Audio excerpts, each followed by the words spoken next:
Good morning, happy Valentine's Day. This is going to be the second video for the plays from the Longpoint, and it's kind of funny since it's Valentine's Day and we're talking more about the rose. I didn't plan it, it just worked out that way.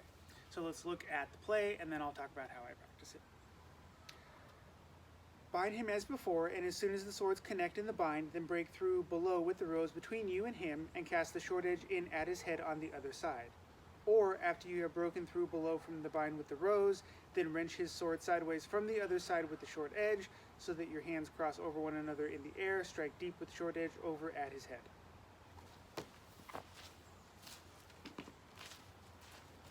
So what we're seeing is that last week we bound in this long point, this extended position, and the opponent pulled back and we chased them in. This week the opponent is staying put, or even I think probably giving us a little bit of pressure.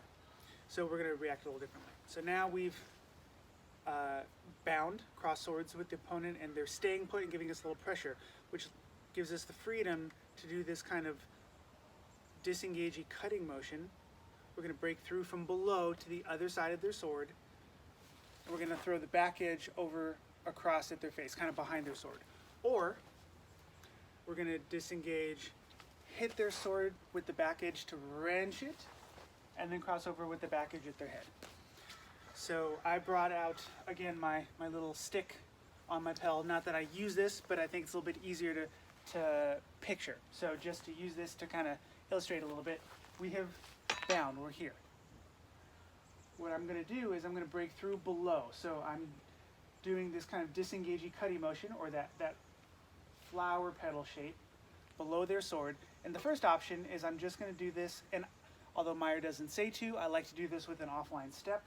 I'm going to break through below and throw the back edge at their head. The other option is I'm going to do the same breakthrough below, but this time I'm going to catch onto their sword with the back edge, shove it, wrench, and let my arms cross around.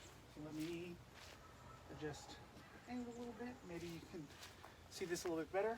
So option one, bind, just break through, back edge to the pel, bind, break through, wrench,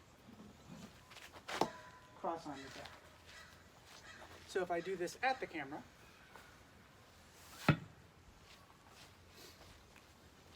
bind, break through, back edge to the face behind their sword, bind, break through, wrench, turning my hands over to a back edge to their head.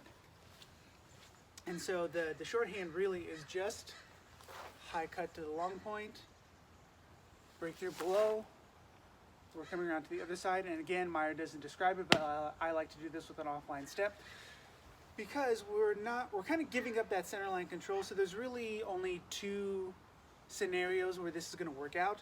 One is if we're not worried about them thrusting us, or they're giving us pressure. If they're just kind of hanging out, I'm probably not going to leave and cut around their point with it just right there. But if they're pushing on my sword a little bit and I can move it, and their pressure is going to take their kind of point away from me, they're removing their own threat with that pressure, and I step away, that's going to be a little bit safer to do it. So high cut to bind, break through from below, cut the back edge, or high cut to bind, break through, wrench, pushing to the side, and both the wrench and the cut are back edges. So I bound with the lead edge, but now I'm going to disengage and push their sword with my back edge, and then I'm going to turn into this high cross arm back edge cut that Meyer loves so much at the head. So I'm kind of giving you two options in one. I think it makes the video a little bit more interesting. So again, when I practice this on the pel, I don't set up the stick to be out there. I just kind of picture it, but I do make sure that I bind, and then I break through. Putting that back edge cut, I'm making sure I'm off the line. And then for option number two, I bind, I break through, wrench, back edge, cross arm cut. And as always, we leave with the thread, or make sure that we're leaving under cover just to stay safe.